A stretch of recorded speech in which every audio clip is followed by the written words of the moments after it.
Hey guys, what's up? Guys, I'm Satyanarayan. I'm a 2019 batch IPS officer, and let's discuss Talcott Parsons in this video, and we are going to discuss his concept of pattern variables. So, what is this concept of pattern variables? We are going to discuss in this video. So it's a humble request to you to share these videos with your other friends. If you guys feel that these videos are helping in your UPSC preparation, then this is at least which I can ask from you guys, so that I can reach to the maximum number of people, and it will help me and it will boost my confidence as well. So we will start our discussion without wasting much of the time. So why Talcott Parsons gave the concept of pattern variable and why it is important is that this concept of pattern variable is useful to explain the concept of social change. So basically, you know that Talcott Parsons was a functionalist, and the functionalist thinkers, they believe in evolutionary type of change in the society. So they don't see that social change happen in one day, but they believe that it happens over a period of time, and it is in evolutionary in nature. So using the concept of pattern variable, he explained the concept of social change. That's why it is important. So we will discuss what is social system. We have already covered it in our previous discussions, that according to Parsons, or he defined the social system as institutionalized patterns of social actions. So he said that every actor, he is engaged in actions, and when it is occurring in a situation and it has an end goal, those actions are called social actions. And he also propounded another concept, which is of role expectation. So he said that each and every individual in the society, he is given certain roles, from his role some expectations are there. So that thing is known as role expectation. So the social system has a mode of organization of action which is called role, and the primary element of role is role expectation. So for example, a role of a father in his family, or a role of employer towards his employees. So these are different roles, and Talcott Parsons said that every individual has a role expectation in his interactions with others, and that is in dual capacity, means he has some roles to play for others, and others also he is expecting something for his own behalf. So that is the concept of dual capacity. And he said that in a social system, roles are institutionalized. So why roles are institutionalized? He said that there is minimum of friction. So by institutionalization means that expectations from a specific role, its values and motivational orientations are integrated within the culture of a society. So we know that in a tribal society, what is the role of a father? Its role is to hunt animals and bring food for the family. But in a you can say in an industrialized society, the role of a father is much bigger than what role used to be in the primitive kind of societies. So nowadays, a role of a father is to provide education to his children. His role is also to take them to picnic, and that is a concept of I'm talking from the viewpoint of that primitive type of family, where the mother is the she is the rearer of the child, and the father, he is the breadwinner of the family. So from that perspective, the role of a father can be said to do all these things. But in a modern society where these concepts are questioned, or the classical view of a family is questioned, then this is also not the same as it used to be. So basically, we are not too much focused on what is role expectation. It is just a concept which was propounded by Talcott Parsons, and he said that each and every individual has in different capacities, he has some roles to play. So then he said that society sets common standards for role expectations from its members. So that I have already told, that from different positions, if you are occupying different positions, your roles are different, and society sets some common standards for them. And when an actor imbibes these standards common to the society in the orientation and the performance of his roles, the roles are said to have been institutionalized. So if the role is imbibed by the members, then it is said to be institutionalized. And society also imposes some sanctions in the form of rewards and punishment, so that these roles are being performed as per the expectations of the society. So basically this is the concept of role expectation. Why it is important to learn the pattern variable? Because in order to develop the concepts which would reflect the properties of all action system, Parson was led to a set of concepts which would bring out the variable properties of these systems. So he said that actions are institutionalized and that lead to the social system, and in a social system, if we want to understand the properties of all the action systems, then we have to develop some form of concepts, and that led him to develop the concept of pattern variables. So in relation to motivational orientation and value orientation, and in the performance of the roles, each actor faces dilemma. That's why role expectation is important. He said that while performing roles, the social actor, he faces some form of dilemma, and that dilemma emanates from the strengths in an individual's choice or preference. So in our day-to-day life, we have a wide range of options available with us to perform any task, to perform any social action. So these dilemmas, they are often placed dichotomously, but in fact they are placed along a continua.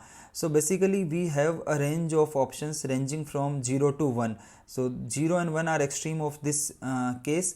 So we have multiple options to take different routes in performing of our role. For example, a father who is having a role to educate his children, so he has the option to send him to a informal kind of institution. He also has an option to send him to you can say a school. He has the option to send him to a government school or to a private school, public school. So these are different choices which we face. So but for the reasons of simplicity, Talcott Parsons divided them into like dichotomous. So he divided them into between 0 and 1. He chose the extreme ends, and he said that all the actions are ranging from 0 to 1. So the actor must choose between these options before she or he can act with respect to the others. So basically he defined 5 type of pattern variables. They are affectivity versus affective neutrality. This term versus is used because he used from 0 to 1. So in reality they are not versus, they are like some form of affectivity, and in any action, in any social action, there will be some form of affectivity and some form of affective neutrality, but for the sake of understanding he categorized them as opposite ends. So affectivity versus affective neutrality, self orientation versus collectivity orientation, universalism versus particularism, ascription versus achievement, and specificity versus diffuseness. So they are like 5 options which corresponds to 5 different type of situations. For example, affectivity versus affective neutrality. So when you are thinking in terms of emotions, an individual or an actor, how he will behave, or what emotion he will show during his actions or his interactions with others, that is defined by affectivity versus affective neutrality. So this concerns the dilemma of role performance, where evaluation is involved in relation to a situation. So in any kind of situation, how a social actor will use his emotions, that is affectivity versus affective neutrality. So how much should a situation be evaluated in emotional terms or with a degree of emotional neutrality? That is the key question which deal with this pattern variable. So this poses a difficult choice in most roles that we are expected to perform in society, because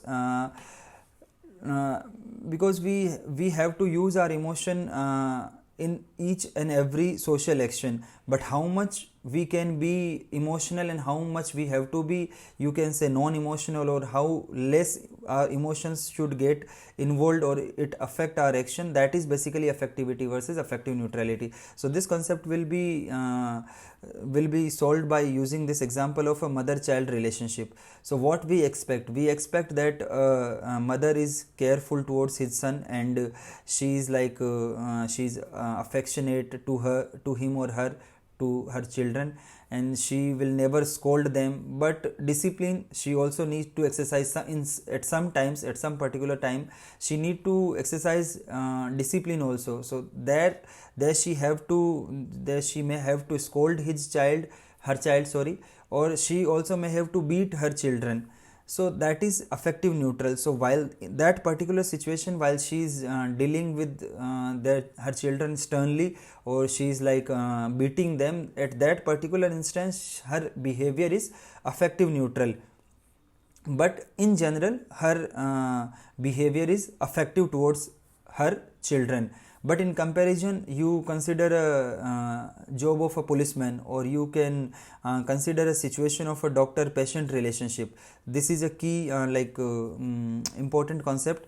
This is a key example of a doctor patient relationship. Doctor can't be too much emotional toward his patient. If the patient says that no, I don't want to take an injection, but if the body of that patient demands that this particular disease or this particular ailment can't be treated without an injection, so he has to perform that injection, or if some operation is required, he has to perform those operations. So that relationship of a doctor and a patient is more of a affective neutral.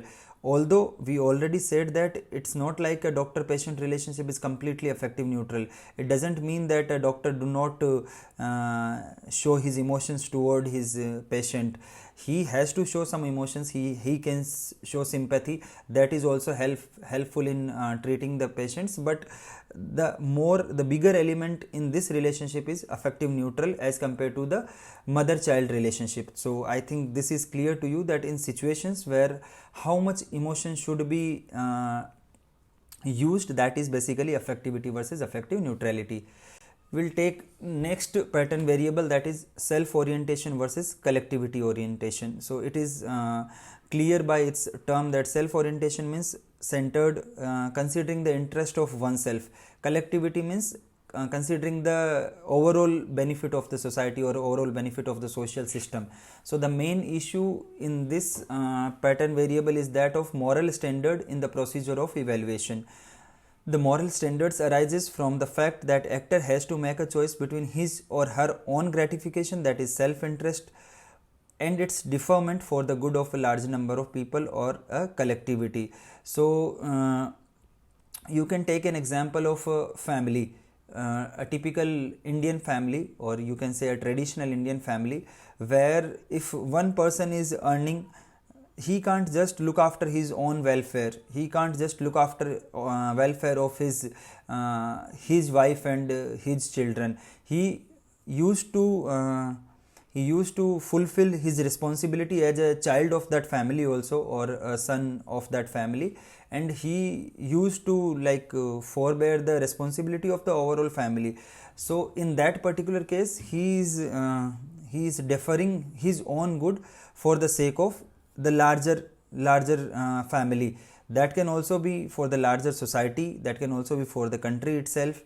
So when this type of orientation is involved, that it involves some form of altruism and self-sacrifice, because if you are completely egocentric, that means if you are just thinking for your own benefits, and if you are thinking for your own good, then there will be no cooperation in the society and the society will collapse completely. So the dilemma of this pattern variable has always been present in the human life, from primitive mode of economy and society to the modern civilizations. So this has always been there, that an individual, he takes decision for the self-interest, or if he is thinking in terms of success of the larger unit. So you can just correlate, if you are a cricket fan, that you can correlate that many times it is said that when MS Dhoni used to start his career, he used to bat at higher number, he used to bat at 3 and 4, and he would have made more runs if he would have continued to play in those positions. But once he became the captain of the team, once he started to lead the team, he rather than just considering his own performance, he he has to think for the team's success, and if an individual scores a century, that doesn't matter if the team loses. So in these type of situations, this pattern variable of self orientation versus collectivity orientation is considered in picture. Third is universalism versus particularism. So that is also simple, that if you are thinking in terms of universal values, what are universal values? Like the values of democracy, the values of merit, these type of values are considered universal values, while particularistic means if you are concerned about your own caste group, if you are concerned about own family group, and you just don't consider merit as a whole, and you just look after your family interests. So that is universal versus particularism. So it defines the role situation where the actor's dilemma is between the cognitive versus the cathectic, that means emotional standard of evaluation.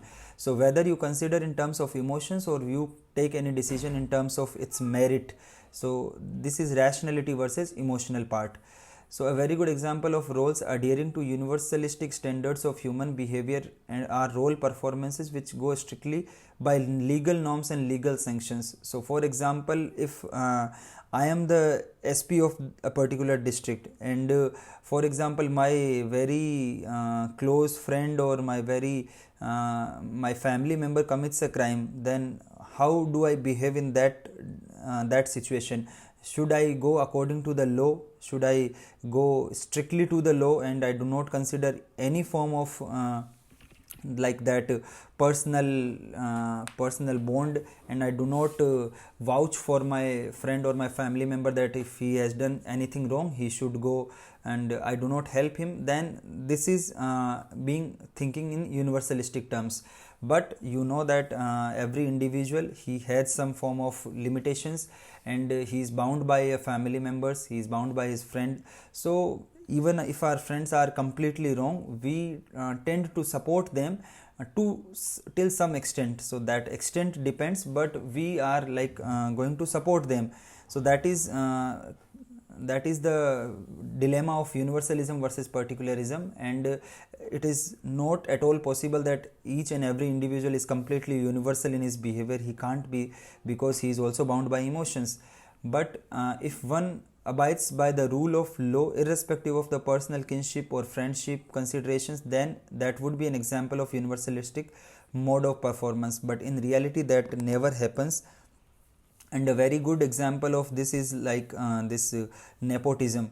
So you can consider of a family business. So if there is a family business, one person who is like, who has established this business, and he is the CEO of that particular business or that particular company.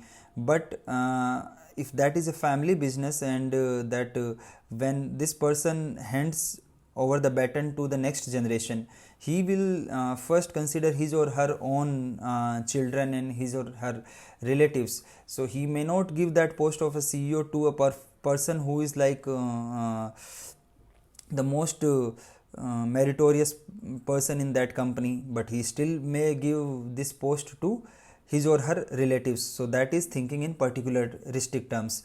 So if one violates the legal norms only because the person involved is a kin or a friend, then particularistic considerations would be said to be operating. So this, I think it is clear to you that the examples of nepotism, the example of crony capitalism, the example of promoting the welfare of his kids and kins, that is particularism.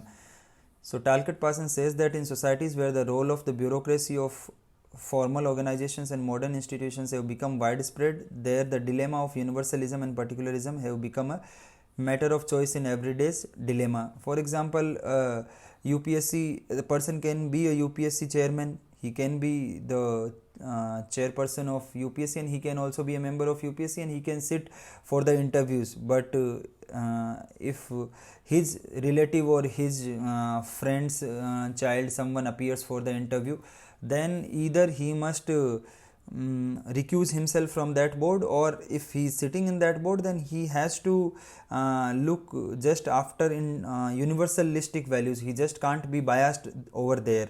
So this is basically biasness towards family members and close relatives.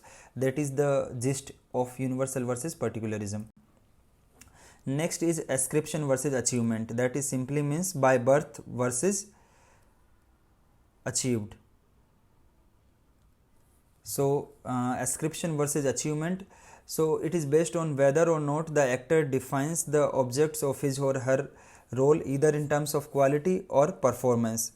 So this is based on whether or not the actor defines the objects of his or her role either in terms of quality or performance. So for example, the Indian caste system, there the position of an individual or the profession in which he engages, that is defined by birth, that is scriptive in nature. But if you are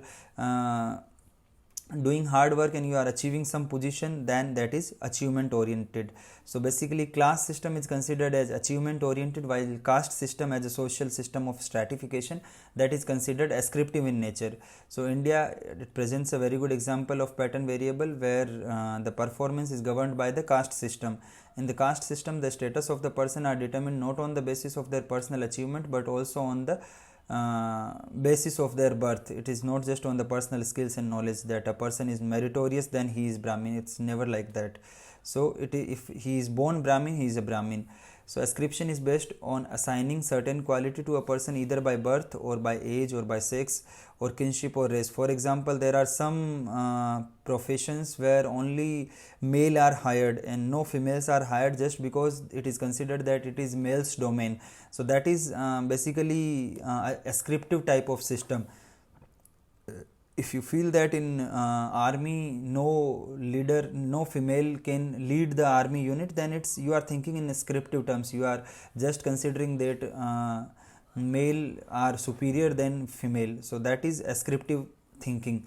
So achievement is based on personal acquisition of skills and level of performance in the society. So that is ascription versus achievement.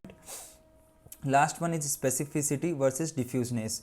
So this is the interactions where only you are thinking in terms of just a particular moment and or that is one aspect, or if you are thinking in the overall larger context. So this concerns the scope of the object of role performance, scope of the object. So scope in this case is to be understood in the terms of nature of social interaction. So for example, if a patient visits a doctor, again we are taking the example of a doctor and patient relationship, or if you can consider a situation of a buyer and a seller of goods in the market, they don't have to be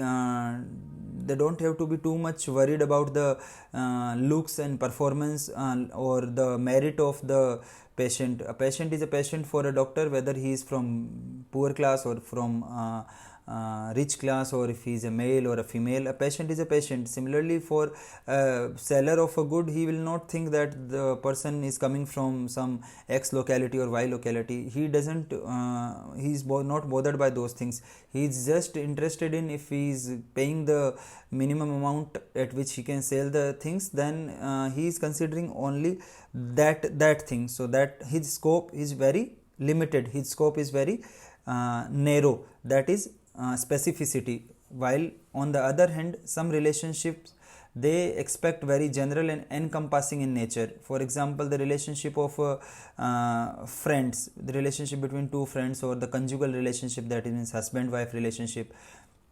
You just can't think that I have to deal with just for a momentary thing. You have to think long, you have to take decisions in the long term. So even if your wife scolds you, then you just think that because you are looking at the bigger picture, so you just compensate for that, and you understand the behavior or the you can understand the emotion of her, and you don't react violently, or you don't just start shouting at her. But for example, if you are going in a street and some unknown fellow, if he rebukes you or if he does something wrong to you, then you will definitely reply back. So that is the difference between a specificity and diffuseness, that your behavior or your reaction is specific in nature or it is diffused. So these are 5 different pattern variables which were defined by Talcott Parsons. And in conclusion, you can say that the concept of pattern variables not only define the nature of the role interaction and role expectation in a social system, but it also provides the overall direction in which most members of a social system choose their roles. then it also gives us an idea about the nature of a social system. For example, if you consider the family as a social system, so if you take all these five pattern variables, the relationship or the interactions of family members, you can suppose that the family members will be affective in nature. No family can just be affective neutral completely.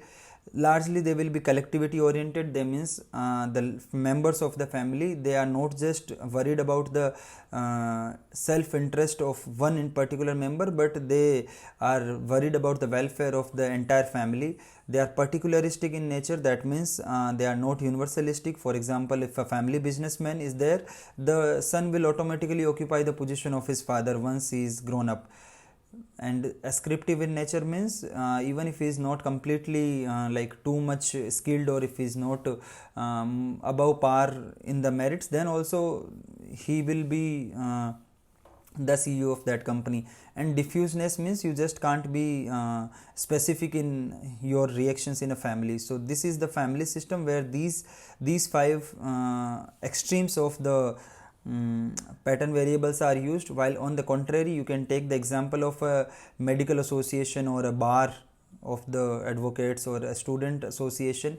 There the things are different, and there you will be mostly affective neutral, self orientation because of the competition. Every lawyer or every doctor is worried about their own welfare. Their values will be universal in nature, and they will be achievement oriented, because a person who garners highest number of votes will become the chairperson of a bar or a medical association. And specificity means their roles will be more like they will think in narrow terms and not in a diffused manner. So these are extreme examples, although they are like not in completely, it's not like the family is completely effective and medical association is completely effective neutral. It is not like that. The scope of variation is there, but this is a dichotomous correlation between these two. So in the real life, the dilemma of choices in terms of pattern variables are much more common and much more complex and full of strain than what we find, or than in the examples we have just mentioned here.